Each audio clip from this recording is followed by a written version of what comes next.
अब आपको गुर्दे में और पित्ते में पथरी यानी किडनी स्टोन या गैल ब्लैडर स्टोन होने पर नहीं है घबराने की ज़रूरत।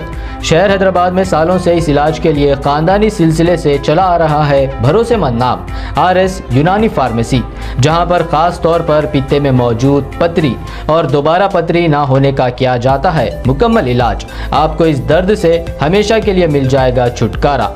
No side effects, no operation.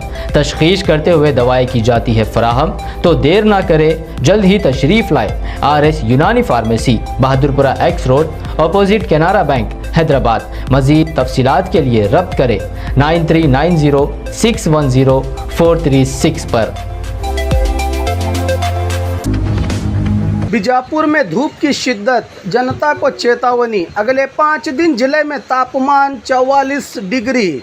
मौसम विभाग की भविष्यवाणी। पहले ही गर्मी में तप रहे बीजापुर की जनता के लिए अगले 5 दिन शिद्दत की गर्मी बर्दाश्त करनी पड़ेगी। आसमान भी साफ रहेगा, बादल छाए रहने की कोई उम्मीद नहीं, बारिश होने का कोई इशारा नहीं। कल्याण कर्नाटका के भागों में 41 से 42 डिग्री तापमान रिकॉर्ड किया जाएगा। अगले 5 दिन गुलबर्गा, यादगीर, रायचूर, बीजापुर जिले के अंदरूनी भाग, सिंदगी और अन्य तालुका में टेम्परेचर 44 डिग्री पहुंचने की संभावना जताई है। मौसम विभाग ने इन हालात में बूढ़े, बच्चे और गर्भवती महिलाएं 12 बजे के बाद बाहर ना निकलें। बच्चों को जलती धूप में खेलने की इजाज़त न दी जाए। खाना कम खाएं। साइंसदानों ने इत्तला दी है कि इन्हें अधिक मिकदार में पानी और रसदार फल खाने चाहिए।